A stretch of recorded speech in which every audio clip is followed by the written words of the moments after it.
কাকে নিয়ে? ফাসিস্ট সরকার প্রধান শেখ হাসিনাকে নিয়ে। এই বিষয়টা নিয়ে একটু আলোচনা করবো যে আসলে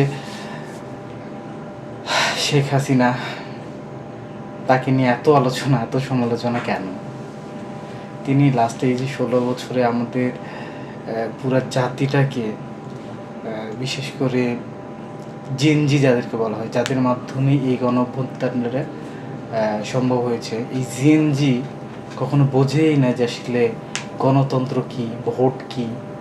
হ্যাঁ, তো ইনফ্যাক্ট আমি নিজেও আসলে এখন পর্যন্ত ভোট দিতে পারি নাই। আমি জেনজিদের দলে আছি। আমিও ভোট দিতে পারি নাই।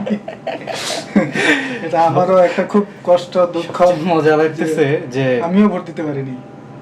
ভোট দিতে পারবো হয়তো বা, যদি আল্লাহ পাক বেঁচে রাখে ইনশাআল্লাহ।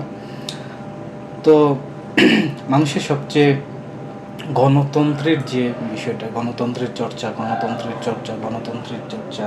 অধিকার অধিকার অধিকার, যেটা নিয়ে 1952 সাল থেকে শুরু করে পরবর্তীতে 69-এ গণঅভ্যুত্থান, এরপরে হইল 71-এ মুক্তিযুদ্ধ, এই সব কিছুই কিন্তু আসলে আমাদের অধিকার, ভোটের অধিকার। 1971 সালের যেই মুক্তিযুদ্ধ সংগ্রাম অনুষ্ঠিত হয়েছিল, সেটা আগে মূল কেন্দ্রেই ছিল 70-এর নির্বাচন।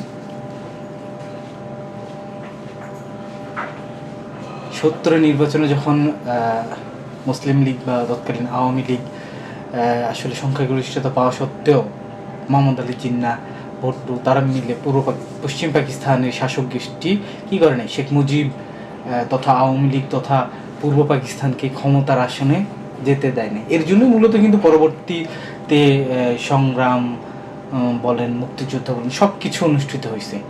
কিন্তু আমরা এই মুক্তিযুদ্ধের প্রায় 50 বছর অতিক্রম করে ফেলেছি, 50 বছর প্লাস। আমরা কিন্তু ওই একটা অবস্থানে চলে আসছি যে আসলে আমাদের দ্বারা কিছু হবে না, আমাদের দ্বারা গণতন্ত্র আসলে প্রতিষ্ঠিত হচ্ছে না।